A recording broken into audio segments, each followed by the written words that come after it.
Hi friends, welcome to my channel super trader Lakshya. और यहाँ पे मैं बात करूंगा कि किस तरीके से आप मंडे का प्लान कर सकते हैं। क्या चार्ट्स में दिख रहा है और कौन से स्टॉक्स हैं जो मार्केट को यहाँ से ऊपर ले जा सकते हैं, क्योंकि उम्मीद ये है कि यहाँ से मार्केट थोड़ा और ऊपर जाने चाहिए और बहुत ही तेजी से जाना चाहिए। और उसमें सबसे बड़ा जो कंट्रीब्यूशन है वो बैंक का हो सकता है। तो ये कुछ चीजें हैं। दूसरा एक और पॉइंट है जो मैं यहाँ पे हाईलाइट करना चाहता हूँ, वो ये है कि ग्लोबल मार्केट्स भी एक नए अपसाइड की तरफ तैयारी कर चुके हैं और ऑलरेडी काफी कुछ अपसाइड आया है रिसेंटली में 2-3 दिन में। लेकिन मुझे ऐसा लगता है कि यहाँ से ग्लोबल मार्केट्स भी थोड़ा अपसाइड अगले कुछ दिन दे सकते हैं, जो हमारे मार्केट के अपमूव को हेल्प करेगा। इसलिए ओवरऑल जो सेटअप है वो most probably by the dip रहेगा। और एक मुझे ऐसा लगता है कि बाय द डिप मतलब डिप के मौके आएंगे, लेकिन डिप के मौके बहुत शार्प आएंगे और जो रैलीज भी हैं बहुत शार्प आएंगी। तो ये कुछ चीजें हैं।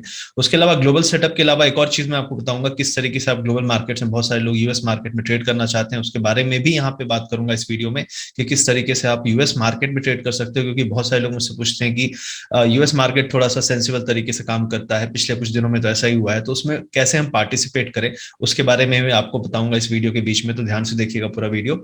तो शुरू करते हैं। यहाँ पे सबसे पहले देखते हैं कि क्या किस तरीके से थर्सडे को क्लोजिंग हुई। तो थर्सडे थी एक्सपायरी, फ्राइडे को छुट्टी थी, लंबा वीकेंड था।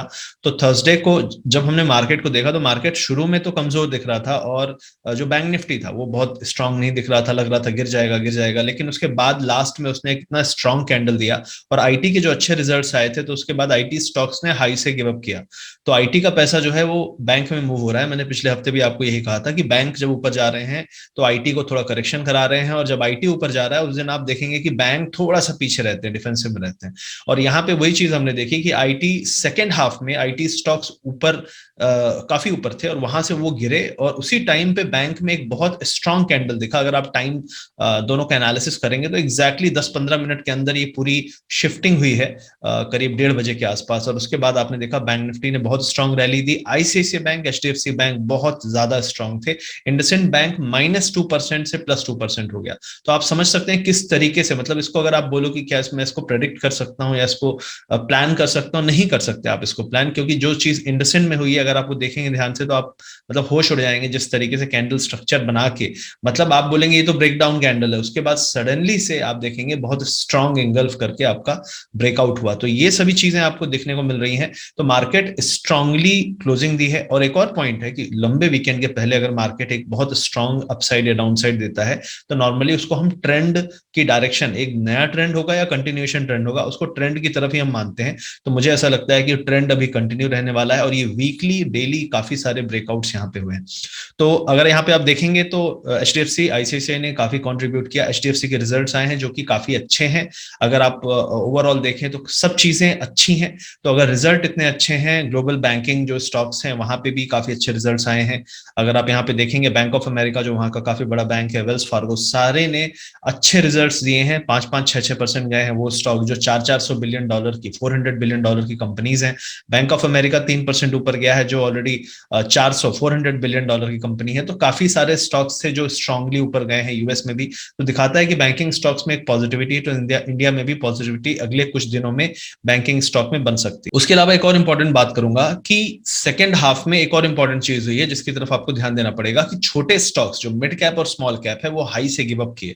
तो जो आप देखेंगे यहाँ पे नीचे एडवांस डिक्लाइन रेशियो है, ये काफी मजबूत था मॉर्निंग में, लेकिन ये दोपहर होते होते काफी कमजोर हो गया। मतलब कमजोर मतलब कहूंगा कंपेरेटिवली, अगर आप मॉर्निंग से कंपेयर करें, और मॉर्निंग में एक स्टॉक नीचे था तो 4 स्टॉक ऊपर थे, और क्लोज होते होते ये 50-50 हो गया, मतलब आधे स्टॉक गिर रहे हैं आधे उठ रहे हैं। तो ये दिखा रहा है कि अगर अगले हफ्ते लार्ज कैप में रैली आई और मिड कैप स्मॉल कैप में आपको स्ट्रेंथ ना दिखे तो समझ लीजिएगा 2 से 3 दिन की रैली जो है वो मोस्ट प्रोबेबली एक खतरनाक टॉप बना सकती है। और जिस तरीके का यूफोरिया मैं चार्ट्स में भी आपको दिखाऊंगा, कुछ लेवल्स ऐसे आ रहे हैं जो लास्ट टाइम जनवरी फरवरी में आए थे और उसके बाद आपको पता है कि शार्प रिवर्सल हुआ था। तो ये दोनों चीजें आपको देखनी है। तो ये एक चीज ध्यान दीजिएगा कि मिड कैप स्मॉल कैप जो इंडेक्स है वो क्या स्ट्रांग है और क्या वो हाई लेवल से गिव अप कर रहे हैं मंडे ट्यूसडे को। क्योंकि मुझे ऐसा लगता है मंडे ट्यूसडे वेडनेसडे ये 2-3 दिन की विंडो खुली हुई है मार्केट में, जिसमें मार्केट जितना हाई बना सकता है बनाएगा मोस्ट प्रॉब्ली। अब हम बात कर लेते हैं यहाँ पे कि इंडेक्स मूवर्स हो गए, आपका ये ओवरऑल एडवांस डिक्लाइन हो गया जो बहुत इंपॉर्टेंट है, इस पे नजर रखिएगा। FII ने खरीदा है, DII ने बेचा है, तो FII वापस से बाइंग स्प्री में आ रहे हैं। ये अच्छा न्यूज है कि FII को भरोसा है, हाईएस्ट पॉइंट पे FII खरीदते हैं। बहुत सारे लोग बोलते हैं कि ऐसा क्यों करते हैं, ये किसी को नहीं पता, लेकिन अगर इन्होंने कैश में खरीदा है तो फ्यूचर्स में कुछ सेलिंग करके भी गए होंगे ये मोस्ट प्रॉब्ली। अब उसके अलावा अगर आप चैनल पे नए हैं तो चैनल को सब्सक्राइब करिए, अपना सपोर्ट बनाए रखिए सुपर ट्रेडर लक्ष्य। यहाँ पे मैं बहुत सारे वीडियो आपके इन्फॉर्मेशन के लिए डालता रहता हूँ, अपना जो भी एक्सपीरियंस है उसको यूज करता हूँ, ना कि कैंडल देखते हुए ऊपर नीचे कैंडल कैंडल करता रहूं। तो ओवरऑल पूरी इकोनॉमी, पूरी वर्ल्ड इकोनॉमी और पूरे मार्केट से रिलेटेड चीजें शेयर करता हूं जो आपको कहीं भी देखने को नहीं मिलेगी आज के समय में। कोई किसी को पता भी नहीं, बहुत सारे लोगों को तो होश भी नहीं है, सब कैंडल कैंडल करते रहते हैं। तो इसलिए मैं रखता हूं ताकि आपको नॉलेज वो हो जो काम आने वाली है। ठीक है, रैंडमनेस आजकल चल रही है मार्केट में, लोग बड़े खुश हो रहे हैं, लेकिन जब एक कंसिस्टेंसी वाली बात आएगी तो आपको समझ में आएगा कितना इंपॉर्टेंट था ये सब बात। तो सब्सक्राइब करिए, बेल आइकन दबा के रखिए, ये वीडियो अच्छा लगे तो शेयर जरूर करिएगा लोगों से।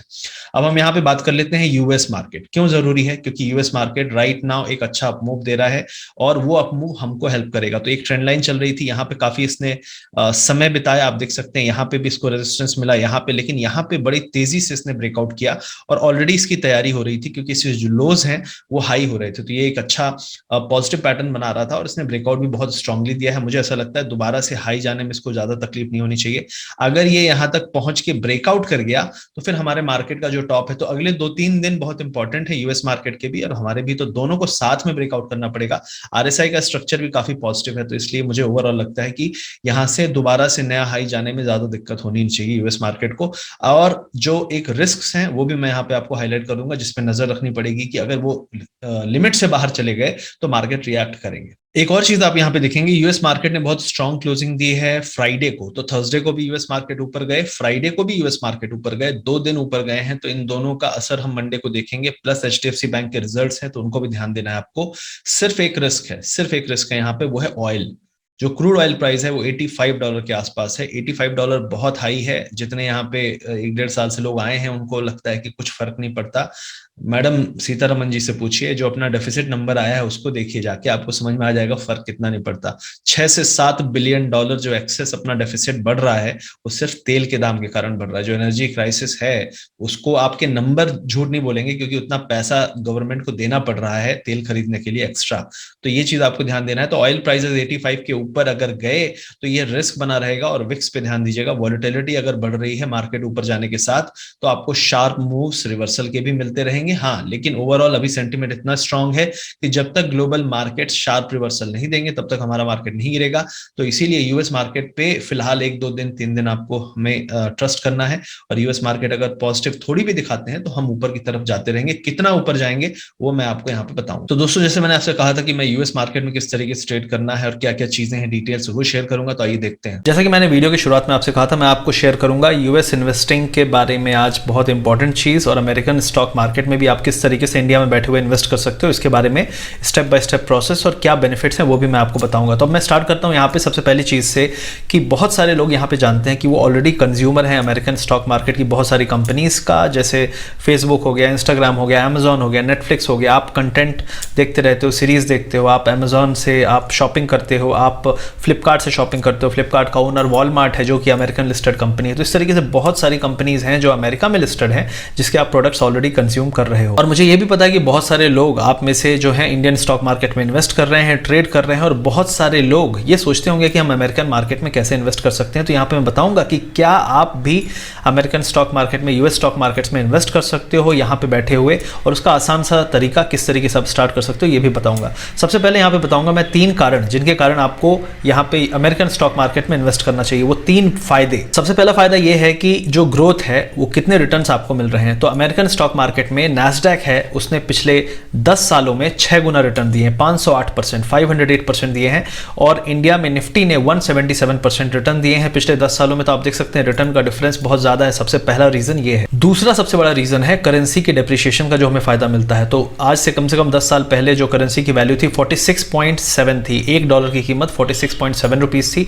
आज करेंटली $1 की कीमत 75 रुपीज के आसपास है। तो जब आपकी करेंसी डेप्रिशिएट होती है तो उसका भी बेनिफिट आपको मिलता है। यहाँ तीसरा सबसे बड़ा जो कारण है वो है आपका कि यहाँ पे आप फ्रैक्शनल शेयर ले सकते हैं। जब आप अमेरिकन स्टॉक मार्केट में इन्वेस्ट करते हैं तो यहाँ पे सबसे अच्छी चीज़ ये है कि जिस तरीके से जैसे एक एप्पल का शेयर करीब $150 का है, तो आपके पास अगर सिर्फ $100 हैं तो भी आप एप्पल का एक पार्ट ऑफ शेयर पोर्शन ले सकते हो। और ये सुविधा इंडिया में अवेलेबल नहीं है। यहाँ पे आपको एक शेयर खरीदना है तो आपको पूरा मिनिमम 1 क्वांटिटी खरीदना पड़ता है, लेकिन अमेरिकन स्टॉक मार्केट में आप फ्रैक्शन ऑफ शेयर, उसका एक हिस्सा खरीद सकते हो जितना आपके पास पैसा है उसके हिसाब से। अब यहाँ पे बहुत सारे लोगों को सवाल होगा, चलो बेनिफिट मैंने बता दिया, तो अब कैसे इन्वेस्ट करना है। तो यहाँ पे जो ऐप है जो मैं खुद पर्सनली यूज करता हूँ, मैंने इसके पहले भी एक वीडियो बनाया था उस बारे में, वो है IND मनी।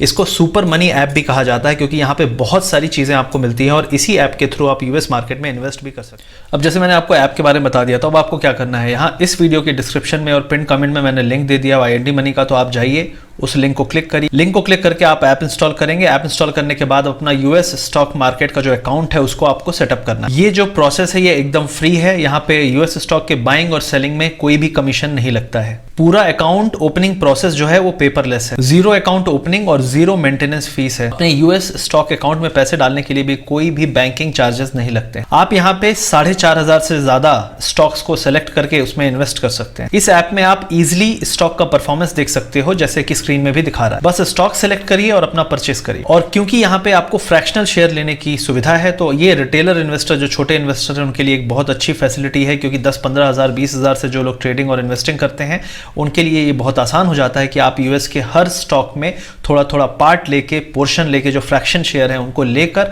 अपनी इन्वेस्टिंग स्टार्ट कर सकते हो उन शेयर, उन स्टॉक्स पे जो आपकी पहुंच से बहुत दूर होते हैं नॉर्मल सिनेरियो। तो डिस्क्रिप्शन में दिए हुए लिंक से IND मनी इंस्टॉल करिए और अपनी फाइनेंशियल जर्नी को ट्रांसफॉर्म करिए। अब यहाँ पे सबसे इंपॉर्टेंट चीज जो मैं शेयर करूंगा वो ये है कि क्या निफ्टी यहाँ से ऊपर जाने वाला है, कितना ऊपर जा सकता है। तो सबसे पहले कुछ पॉइंट्स यहाँ पे बताऊंगा आपको। तो अगर हम डेली टाइम फ्रेम में जाएंगे तो आपको थोड़ा सा क्लैरिटी मिलेगी क्या हो सकता है। तो मेरा जो एनालिसिस है वो ये बता रहा है कि मोस्ट प्रॉब्ली हम इस चैनल से नीचे आए थे और इस चैनल को हमने ब्रेक करके, ठीक है, तो ये जो करंटली एक डाउन ट्रेंड चालू हो रहा था उसको हमने ब्रेकआउट किया इस एरिया में, करीब करीब आप कह सकते हैं ये एरिया आपका ब्रेकआउट एरिया है। तो हमने यहाँ पे इसको ब्रेकआउट किया। ब्रेकआउट करने के बाद हम नीचे से इस चैनल को टेस्ट कर रहे हैं, नीचे से, ठीक है। अब अगर हम कल यहाँ से ऊपर खुलते हैं तो हम कहां तक जा सकते हैं, हम इसके हाई पॉइंट तक जा सकते हैं जो कि 19,000 पे है। अब 19,000 पे जाने के पहले क्या मार्केट स्ट्रेट लाइन में 19,000 पहुंच जाएगा, यहाँ से 700 पॉइंट चाहिए, 700 पॉइंट चाहिए, 650 पॉइंट अप्रोक्सीमेटली। तो क्या 650 पॉइंट एक दिन में आ जाएगा? नहीं। तो इसके लिए मुझे ऐसा लगता है कि कल अगर एक गैप अप होता है, फिर एक डिप आता है, तो डिप आएगा 500 के आसपास, मतलब 330 पे हम करंटली हैं। 550 600 तक एक लाइन में जा सकते हैं और 600 के आसपास से फिर एक डिप आएगा। इस चैनल के जो नीचे वाली लाइन है उस पे सपोर्ट ले सकते हैं, जो 450 से 480 के आसपास लाइन बन रही है, तो वहां पे आके हम सपोर्ट लें और फिर से ऊपर अगर हम अटेम्प्ट करें तब हम इसके ऊपर वाले चैनल, ऊपर वाले हिस्से तक जा सकते हैं जो कि 18,900 19,000 तक है। अगर हम इस लाइन को तोड़ देते हैं तो ये एक टॉप का कंफर्मेशन भी दे देगा, क्योंकि अगर आप RSI में देखें तो RSI अभी भी डाइवर्जेंस में है और हम हाई बनाते जा रहे हैं, लेकिन RSI अभी भी वो हाई तक नहीं पहुंचा है जहां हम लास्ट टाइम गए थे। 87 86 का जो एरिया था वो हमने टेस्ट किया था। तो यहाँ पे एक दिक्कत है, लेकिन एक RSI ने भी डबल बॉटम बनाया है, तो ये पॉजिटिविटी है। तो देखना पड़ेगा कि किस तरीके से मार्केट रिएक्ट करता है। लेकिन 18,430 450 के ऊपर अगर निकल जाता है तो एक चैनल में हम आ जाएंगे और इस चैनल में हो सकता है 1-2 दिन रुके और फिर से अटेम्प्ट करें 19,000 वाला एरिया। और उसी टाइम पे ये पूरा 19,000 का जो अटेम्प्ट है ये बैंक निफ्टी के दम पे होना चाहिए, क्योंकि मुझे ऐसा लगता है कि बैंक निफ्टी ही ड्राइव करेगा, क्योंकि सारे बैंकों में सेटअप बहुत अच्छा बन रहा है। आप देख सकते हैं यहाँ पे एक इंपॉर्टेंट ट्रेंड लाइन रेजिस्टेंस इसने बड़ी ही बेरहमी से तोड़ा है, ठीक है।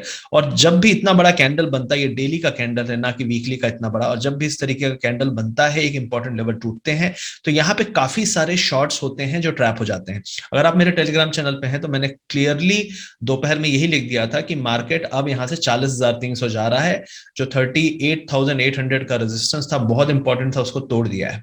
मतलब एक बार लेवल तोड़े तो आप दूसरी साइड हो जाओ।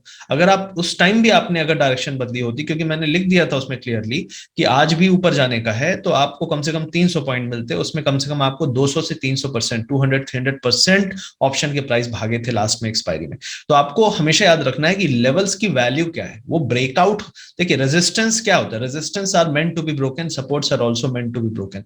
मतलब रेजिस्टेंस टूटने के लिए बने हैं और सपोर्ट भी टूटने के लिए बने हैं। तो दोनों टूट सकते हैं, लेकिन अगर वो टूट जाए तो आपको क्या करना है, आपको अपनी पोजीशन से निकल के दूसरे साइड हो लेना है और टाइम लेना है अपने पास। अगर एक्सपायरी आज ही है तो आज ही का मत ले लो, मे भी अगले हफ्ते का ले लो, जो भी ऑप्शन में ट्रेड कर रहे हो या फ्यूचर जो भी चीजें हैं।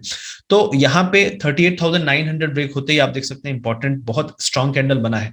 अब यहाँ पे एक जो एनालिसिस मैंने रिसेंटली में वीकेंड में किया है, उसके हिसाब से मुझे ऐसा लगता है कि मार्केट यहां से जो एक ये ट्रेंड लाइन आ रही है, मैं आपको यहाँ पे दिखा देता हूँ, ये ट्रेंड लाइन आ रही है, काफी स्ट्रॉन्ग पैटर्न बना रही है। तो ये जो ट्रेंड लाइन है आप देख सकते हैं, दो लाइनें यहाँ पे निकल के आ रही हैं। एक तो बहुत लॉन्ग टर्म है, 2008 से लेके अभी तक का ट्रेंड दिखा रही है, तो उसका जो पैटर्न रेजिस्टेंस है वो आ रहा है 42,000 के आसपास, लेकिन जो इमीडिएटली वाला है वो आ रहा है 40,300 के आसपास। तो मेरा क्या कहना है कि दोनों के अटेम्प्ट हो सकते हैं। इसका दूसरे वाले का आ रहा है 42,300। अगर मार्केट अगले 2-3 दिन ग्लोबली सपोर्ट किया तो हम दोनों को तोड़ सकते हैं। ये मैं आपको क्यों बोल रहा हूं, क्योंकि market doesn't have much time to react.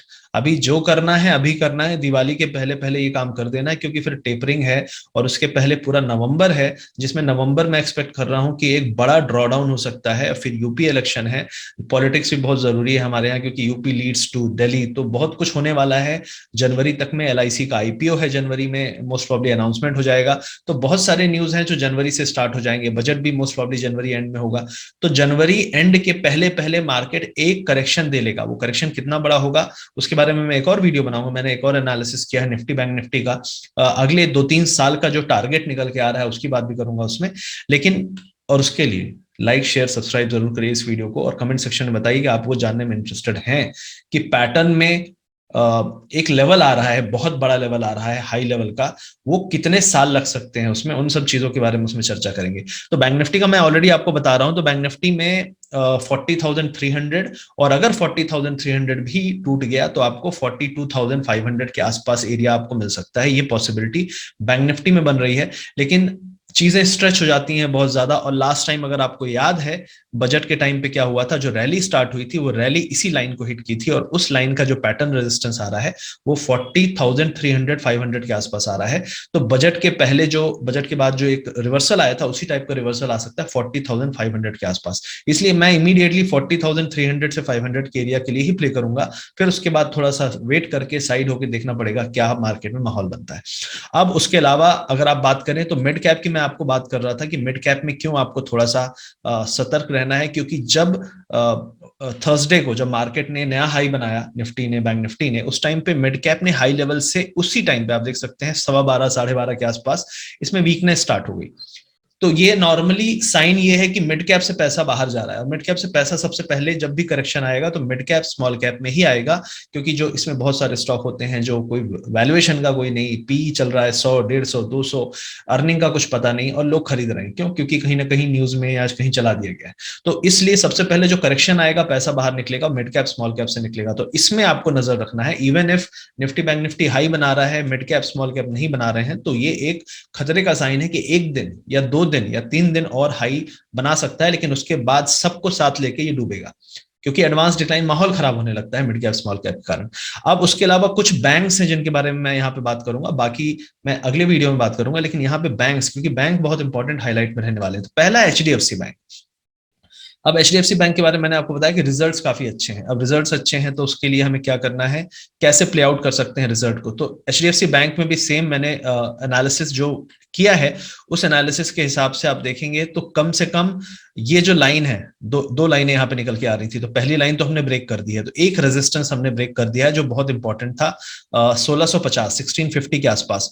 अब जो अगला रेजिस्टेंस बन के आ रहा है वो आ रहा है 1800 1820 के आसपास। मुझे ऐसा लगता है कि करंट प्राइस से 1685 पे हमने क्लोजिंग दी है, 1685 से 1820 1830 तक आते आते हमको मोस्ट प्रोबेबली HDFC बैंक का टॉप बनेगा। अगर हम करंट प्राइस से देखें तो ये 6% ऊपर है, तो हो सकता है मंडे को आ जाए, हो सकता है ट्यूसडे को आ जाए, हो सकता है इसमें भी टाइम लगे, हो सकता है कि हम यहाँ पे एक गैप अप दें और फिर थोड़ा सा साइडवेज होके बाद में अटेम्प्ट करें 2-3 दिन 4 दिन बाद। तो ये सारी पॉसिबिलिटीज खुली हुई हैं, लेकिन HDFC बैंक करेंटली दिख रहा है कि इसका एक टारगेट निकल के जो आ रहा है 1830, और 1830 जब तक में HDFC बैंक पहुंचेगा तब तक में बैंक निफ्टी भी 41,000 42,000 तक पहुंच जाएगा, क्योंकि ये करीब करीब 10% मूव होगा, 10% नहीं मैं कहूंगा 100 पॉइंट्स मूव होगा, कम से कम 6-7%। और अगर 7% HDFC बैंक जाता है 7%, बैंक निफ्टी जाता है तो ये करीब करीब 2000 पॉइंट 2000 पॉइंट के ऊपर होता है। तो 2000 पॉइंट होते होते हम पहुंच जाएंगे जिस लेवल की हम बात कर रहे हैं।